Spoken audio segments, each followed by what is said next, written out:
Growing up in Seattle, I learned early that being different meant being wrong. My older brother Kyle was 33, athletic, outgoing, working in tech sales like a proper Seattle professional. My sister Lauren was 31, married with 2 kids, living the suburban dream my parents constantly praised. And then there was me, Marcus, 29 years old and gay in a family that pretended to be accepting while making it clear I was a disappointment. "We love Marcus," Mom would say carefully at family gatherings. "We just wish he'd settle down. Find someone. Be more stable." What she meant was be straight. Be normal. Be someone they could brag about. Our family's modest wealth came from my mother's rental property investments. Mom had started buying properties in the early 1990s when Seattle real estate was still affordable. Her first duplex in 1993. 2 more properties by 1998. By 2010 she owned 6. By 2018 she owned 9 rental properties scattered across Seattle, Tacoma, and Everett. Nothing fancy. Mostly older homes and small apartment buildings in working-class neighborhoods that gentrified around them. By 2018, those 9 properties were worth approximately $5.4 million, generating about $19,000 monthly in rental income. Kyle and Lauren always assumed they'd inherit everything. I was never part of that conversation. "Obviously we'll split Mom's estate when the time comes," Lauren would say at holiday dinners. Kyle and me, we're the responsible ones. Kyle was 33, making $120,000 in tech sales, and spending $150,000 annually. Expensive Ballard condo, leased Tesla, constant international vacations he couldn't afford. Lauren was 31, a stay-at-home mom whose husband made $70,000. They lived in a house they could barely afford in Bellevue, constantly stressed about money while maintaining the image of suburban success. My parents adored both of them. I was 29, worked as a software quality assurance engineer for a gaming company, and lived quietly in a small apartment in Capitol Hill. I made $81,000 a year, drove a practical Mazda, wore thrift store clothes and lived openly as a gay man, which my family accepted in the way people accept things they wish weren't true. "Marcus works in gaming," Dad would say dismissively when people asked. Not with pride.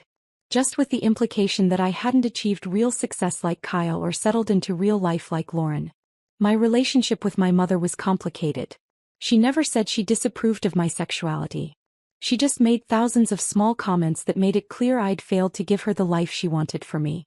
"Are you seeing anyone?" she'd ask at every family gathering. "No, Mom." "Well, you're still young. Maybe you'll meet someone nice. Settle down." The subtext was always there. Maybe you'll change.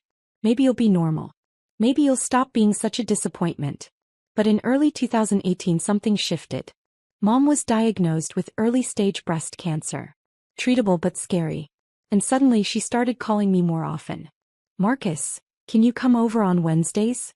I have chemo on Tuesdays and I'm usually tired the next day. I could use the company." I was too busy with work. Lauren was overwhelmed with her kids. So I went. Every Wednesday for 18 months, from February 2018 through August 2019, I sat with my mother during her recovery days. We didn't talk about my sexuality. We didn't talk about my disappointing career. We just talked about her life, her fears, her regrets, her property investments, her concerns about the future. "Marcus," she said one Wednesday in July 2019, "Kyle has been helping me manage the rental properties for the past 2 years. He says he's optimizing revenue streams. But I'm seeing less income than I used to.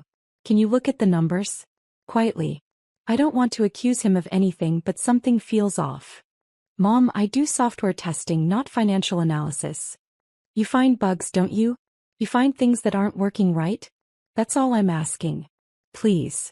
What I found over the next 2 months made me sick with betrayal and rage. Kyle had been systematically stealing from Mom's rental properties for 3 years. Not mistakes. Not aggressive business tactics. Deliberate, calculated theft. It started when Kyle convinced Mom to let him professionalize the property management in 2016. He created an LLC called Pacific Northwest Property Management and convinced Mom to pay him 15% of collected rent. Much higher than the standard 8 to 10%. But that was just the beginning. Kyle submitted invoices for property maintenance, repairs, and upgrades through various LLCs he'd created. The work was either never done, wildly overpriced, or performed by discount contractors for a fraction of the build amount. Roof replacement on the Tacoma duplex. Build $53,000, actual cost $27,000. Difference, $26,000 to Kyle's accounts. Foundation repairs on the Everett property. Build $41,000, never done. I verified with city permit records. No foundation work had been permitted or inspected. Entire amount to Kyle. Siding replacement on the Seattle triplex. Build $67,000 for all 3 units. Only 1 unit was done, costing $19,000. Difference of $48,000 to Kyle. Then there were the rent discrepancies. Kyle collected market rate rent from tenants but reported lower amounts to Mom, pocketing the difference. I verified by contacting tenants. They confirmed they'd been paying significantly more than Kyle reported. Missing security deposits totaling $38,000 over 3 years. And perhaps most brazen, Kyle had convinced Mom that 2 properties needed extensive renovations and should remain vacant. For 7 months, Mom received 0 income from these properties. But I found the tenants. They'd been living there the entire time, paying rent directly to Kyle's LLC. By September 2019, I documented $380,000 in theft over 3 years. I sat with Mom in her living room with printed evidence spread across the coffee table. Bank statements. Tenant interviews. Contractor invoices proving work never happened. City permit records showing no improvements were made. Your son has been stealing from you, I said, trying to keep my voice steady. Kyle has stolen $380,000 over 3 years. Mom looked at the evidence for a long time. Her hands shook, from the chemo or the shock I couldn't tell. Does your father know? She finally asked. I don't know. But Kyle's been telling everyone he's managing the family portfolio and learning the business. Dad's proud of him for it. Mom was quiet for several minutes. Then she said something I never expected. I'm going to deed all 9 properties to you, Marcus. Right now. Before I die. They'll be yours and Kyle will never touch them again. Mom, that will destroy the family. The family is already broken, sweetheart. Kyle is a thief. Lauren stands by him because she benefits from his image. Your father. She paused. Your father has spent your whole life making you feel like you're not enough. Like being who you are is somehow wrong. But you're the one who showed up. Every Wednesday. You're the one who told me the truth. You're the only one I trust. On September 27, 2019, we sat in an attorney's office. Mom signed 9 quitclaim deeds transferring all 9 rental properties to me. The deeds were filed with King, Pierce, and Snohomish counties. By the end of the week, I legally own 9 properties worth approximately $5.4 million. Don't tell anyone yet, Mom said. Let's see what they do. Let's see if Kyle confesses. Let's see how long they keep planning to split my estate without questioning whether I might have made other arrangements. Mom, why are you doing this? You've spent my whole life making me feel like you weren't what I wanted? She took my hand. I was wrong, Marcus. I spent years wishing you were different when I should have been grateful you were honest. You're the only one who showed up when I was sick. You're the only one who told me the truth when you found theft. You're the only one who deserves this. What Mom didn't know was that I was already building beyond the property. My software QA career was advancing steadily. By 2020, I had been promoted to senior QA engineer. My salary jumped to $97,000. By 2021, I was contracting on the side for indie game studios, adding another $35,000 annually. The 9 properties generated $19,000 monthly, $228,000 annually after expenses. I hired a professional property management company that was honest and competent. Every repair was real. Every dollar was accounted for. I lived modestly. Same Capitol Hill apartment. Same Mazda. Same quiet life with my boyfriend Trevor, whom my family had met exactly twice in 3 years. But I was investing aggressively. By November 2024, my net worth was approximately $6.7 million. The 9 properties had appreciated to $6.2 million. My investment accounts and contracting income added another $500,000. My family knew nothing. Mom died peacefully on October 28, 2024. The cancer had returned and spread. I was with her at the end, holding her hand. Marcus, don't let them make you feel small anymore, she whispered. You're worth more than all of them combined. Stand up for yourself. Promise me. I promise, Mom. The funeral was large. Mom had been involved in local business organizations for decades. Kyle gave an emotional speech about the woman who taught me about real estate and building wealth. I stood in the back with Trevor and said nothing. 2 days after the funeral, Kyle texted, "Family meeting, Dad's house, Thanksgiving Day, 3 p.m. Estate matters. Be there." I showed up exactly on time. Dad's house in Magnolia was full. Dad looking stern and organized. Kyle in an expensive suit projecting success. Lauren with her husband Brad, both looking expectant. My Aunt Carol and Uncle Mike. 2 cousins. No one had saved a seat for me or Trevor. We stood near the doorway. Kyle started without preamble. "We're here to discuss Mom's estate. Specifically her rental property portfolio. 9 properties across the greater Seattle area. Current combined value, approximately $5.4 million. Dad nodded approvingly. "Your mother built something significant. Lauren and I have been discussing the best approach," Kyle continued. "Given market conditions and our respective situations, we believe the smartest move is to sell all 9 properties and split the proceeds." "Split 3 ways?" someone asked. Kyle glanced at me dismissively. "No. Lauren and I will split it. Marcus abandoned the family years ago. He barely visited Mom.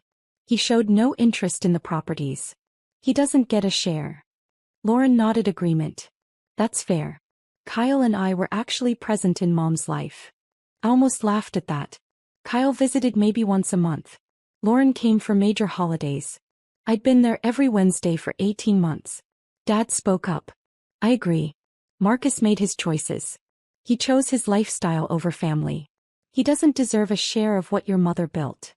The room fell silent, everyone waiting for me to object, to argue, to fight for inclusion. Dad, I just smiled. "Okay," I said simply.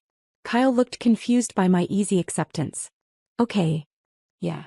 If that's what you've decided." I took Trevor's hand. "We're going to head out. Happy Thanksgiving, everyone." I walked toward the door. "Wait, that's it." Lauren called after me. "You're not going to fight this?" I turned back. "Fight for what? You've made your decision. Enjoy your sale."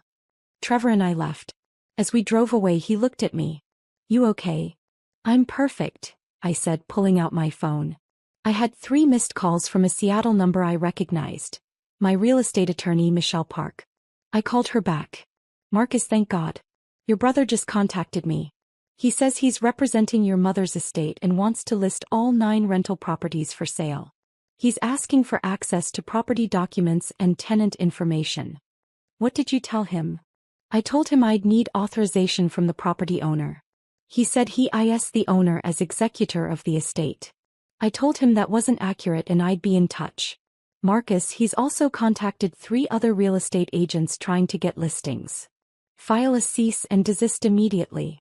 Send copies to all agents he's contacted. Make it clear that any attempt to sell, lease, or in any way transact business involving these properties without my explicit written permission will result in immediate legal action." "Done. Do you want to pursue anything else?" "Yes. Contact David Kim at Financial Forensics Northwest. Tell him I'm ready to move forward with the full investigation and criminal referral we discussed.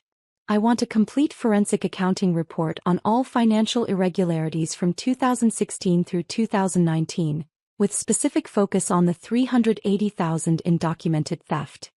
I'll call him immediately. And Michelle? I want the cease and desist to be very clear about one thing.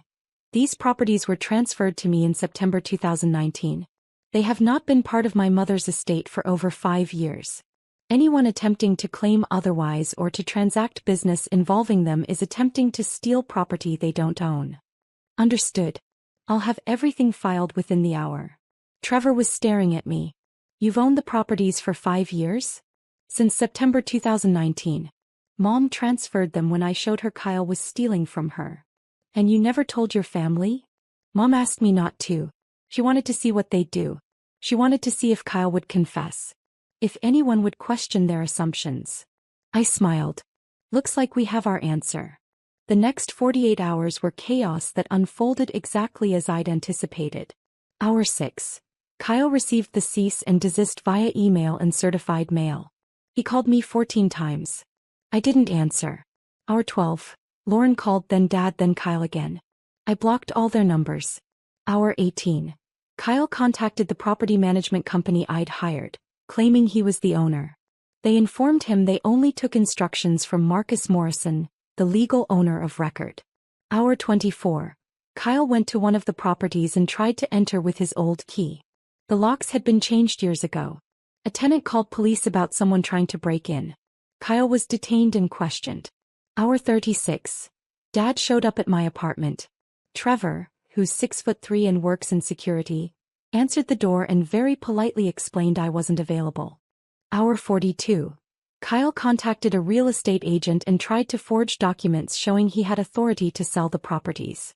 The agent, who'd received Michelle's cease and desist, reported it to the police. Hour 48. My phone rang from Lauren's number. I'd blocked her, but she was calling from her husband's phone. I answered. Hello. Marcus. Lauren was screaming. What the hell have you done? Kyle just got arrested. The police are saying he tried to forge property documents. They're talking about fraud charges.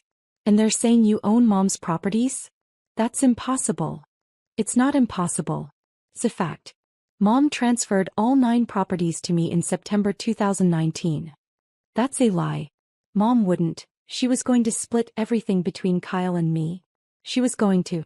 Until I showed her that Kyle had stolen $380,000 from her over 3 years. Silence. That's insane, Lauren finally said, but her voice had lost its certainty. Kyle was managing the properties. He wouldn't. He did. Fake maintenance invoices. Phantom renovations. Unreported rental income. Missing security deposits. Completely fabricated vacancies while he collected rent from tenants living in supposedly empty properties. $380,000 over 3 years. You're making this up. I'm not. And in about 3 hours, Kyle is going to be formally charged not just with attempted fraud for trying to sell property he doesn't own, but with elder financial abuse for the original theft. The prosecutor has my full documentation. Lauren's voice turned desperate. Marcus, please. This is family. We can work this out. Work what out? Kyle tried to sell properties I've owned for 5 years. Properties Mom transferred to me because Kyle was stealing from her. Properties you and Dad just spent Thanksgiving announcing you'd split between yourselves while excluding me for abandoning the family. We didn't know you owned them. You didn't ask. You didn't question. You just assumed that the gay son who abandoned the family didn't deserve anything. You assumed Kyle and you were the responsible ones who'd inherit everything. I heard Dad's voice in the background. Let me talk to him. Dad got on the phone. Marcus, I don't know what lies Kyle told you, but... Lies? I have bank statements showing deposits to Kyle's accounts matching the stolen amounts. Tenant statements proving they paid more than Kyle reported. Contractor invoices proving work was never done. City permit records showing no renovations occurred. I have 3 years of documented evidence. Even if that's true. It's not if, Dad. It's fact. Certified by a forensic accountant. Reviewed by the police. About to be prosecuted by the King County Prosecutor's Office. Silence. And you know what the really interesting part is? I continued. Mom, I showed her the evidence in September 2019. That's why she transferred everything to me. Because I was the son who actually showed up when she was sick. I was the one who told her the truth. I was the one she could trust. You manipulated a sick woman. I sat with her every Wednesday for 18 months during and after her chemo. Every single week. Where were you, Dad? Where was Kyle? Where was Lauren? You were all too busy. Dad said nothing. I showed Mom the evidence of Kyle's theft and asked what she wanted to do. She chose to deed everything to me. She had 5 years to change her mind. 5 years to transfer the properties back if she thought I'd manipulated her. He never did. Because she knew I was telling the truth and Kyle was stealing. This is going to destroy the family, Dad said weakly. The family was destroyed the moment you told me I'd abandoned you for being who I am. The moment you made it clear my entire life that I was a disappointment for being gay. The moment Kyle started stealing and you praised him for managing the portfolio. The family has been broken for years, Dad. I'm just the only one who stopped pretending. Someone else got on the phone. Kyle. He must have made bail. Marcus, I can explain the financial discrepancies. Explain $380,000 in theft? This should be good. I was making investments with that money. I was going to pay it back with interest. You were stealing. You created fake companies. You submitted fraudulent invoices. You lied about vacancies while collecting rent. You stole security deposits. For 3 years. That's not investment, Kyle. That's systematic theft. I needed the money. For your Tesla lease? Your expensive condo? Your international vacations? You stole from your dying mother to fund a lifestyle you couldn't afford. Silence. And then, I continued, today you tried to sell 9 properties worth $6.2 million that I've owned for 5 years. You contacted real estate agents. You tried to forge documents. You attempted to break into one of the properties. You tried to commit fraud on a massive scale. I thought they were moms. You thought wrong. And even if they were moms, you don't get to sell property just because you're the oldest son. That's not how estates work. That's not how anything works. Kyle's voice turned desperate. Marcus, please. I'll lose everything. I'll go to prison. Please don't do this. I'm not doing this. You did this. 3 years of theft. Attempted fraud. Breaking and entering. All documented. All witnessed. All prosecutable. We're brothers. We're not brothers. Brothers show up when their mother is sick. Brothers don't steal. Brothers don't try to exclude their siblings from inheritances. Brothers don't spend a lifetime making someone feel worthless for being who they are. I paused. You're just someone I used to know who happens to share my DNA. That's all. Dad got back on the phone. Marcus, surely we can reach some arrangement. What do you want? What do I want? I want the properties I already own and have owned for 5 years. I want Kyle prosecuted for the crimes he committed. I want acknowledgement that I wasn't the one who abandoned this family. You all abandoned me years ago. That's not fair. Isn't it? I'm gay, Dad. I've been openly gay since I was 22. 7 years. In that time, how many times did you ask about my life? About my boyfriend? About anything that mattered to me? How many times did you introduce Trevor as my partner versus just Marcus's friend? Dad said nothing. You spent 7 years making it clear I was a disappointment. That who I am wasn't good enough. That I'd never measure up to Kyle and Lauren. And then at Mom's funeral, you declared I'd abandoned the family and didn't deserve to inherit anything. You thought the gay son didn't matter. That being straight and married meant more than being honest and present. You thought wrong. I heard crying in the background. Lauren. Marcus, I have kids, Lauren said, taking the phone. They need their college funds. Brad and I are struggling. We were counting on this inheritance. You were counting on stealing property from me, I corrected. Property I've owned for 5 years. Property Mom gave me because I earned her trust while Kyle was robbing her. Please, Marcus. My kids. Your kids have parents who can work and provide for them. Just like Trevor and I work and provide for ourselves. You're not entitled to my property because you have children. Mom would have wanted. Mom did want. She wanted me to have the properties. That's why she deeded them to me. 5 years ago. She had 5 years to change her mind. She never did. Her wishes were clear. I hung up. Trevor was staring at me. You okay? He asked. I'm perfect. For the first time in years I feel perfect. Over the next weeks the consequences cascaded. Kyle was formally charged with attempted fraud and elder financial abuse. Total charges covered the $380,000 in documented theft plus the attempted sale of properties he knew or should have known he didn't own. His attorney tried to negotiate. My attorney Michelle Park's response. Mr. Morrison committed systematic theft against an elderly cancer patient, then attempted to defraud her youngest son of millions of dollars in property. There will be no negotiation. Kyle's expensive Ballard condo was foreclosed when he couldn't make payments without his income from the stolen money. His Tesla was repossessed. His tech sales job fired him. Companies don't like employing people charged with major financial crimes. 6 months later, Kyle pleaded guilty to avoid trial. He received 5 years in prison with possibility of parole after 2.5. He's currently serving his sentence at Washington State Penitentiary. Lauren and Brad's financial situation deteriorated without the expected inheritance. They had to sell their Bellevue house and move to a modest apartment in Kent. Dad tried to contact me once more, 3 months after everything went down. He showed up at my office. Security called me. "There's a Donald Morrison in the lobby asking for you. Tell him I'm not available and he's not welcome here." 2 months ago I received a letter from Dad. "Marcus, I've had time to think about everything. You were right. I spent years making you feel like you weren't enough because you didn't fit what I wanted. I'm sorry. I know you'll probably never forgive me, but I needed to say it. Dad." I kept the letter. I didn't respond. An apology doesn't erase 29 years of subtle rejection. It doesn't undo being excluded from your own mother's estate distribution. It doesn't fix a lifetime of being made to feel wrong for being yourself. It's been 8 months since that Thanksgiving confrontation. I'm 30 years old now.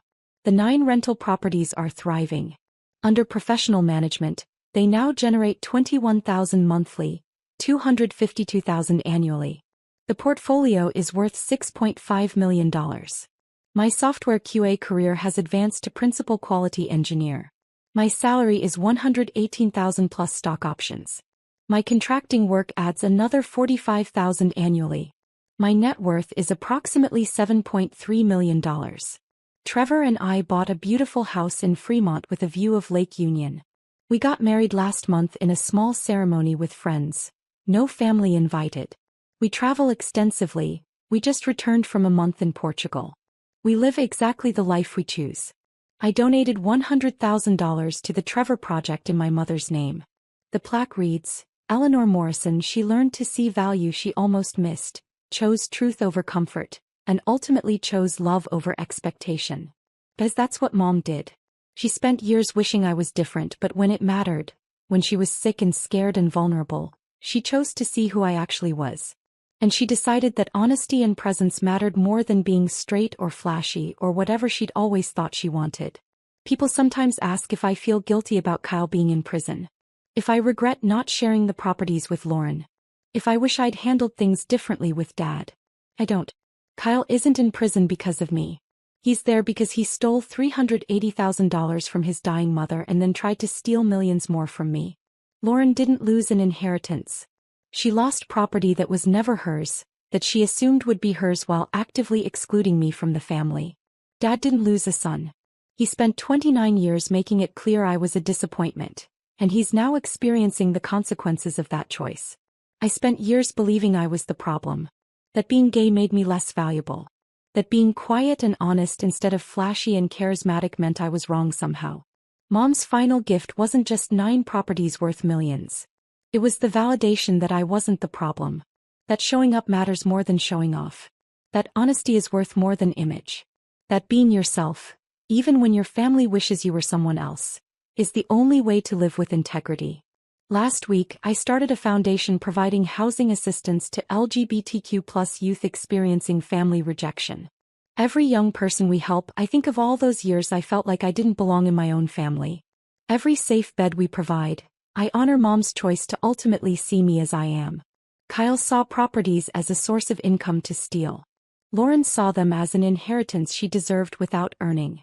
Dad saw them as irrelevant to the son he'd already dismissed. Mom, eventually, saw them as a way to make things right with the son she'd almost lost to her own expectations. And I see them as proof that being yourself, even when it's hard, even when your family makes you feel wrong, even when you're excluded and dismissed, being yourself is always the right choice.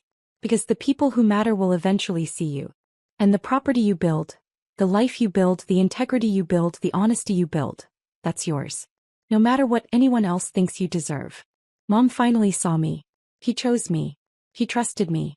That's worth more than any inheritance. And I'll never forget it.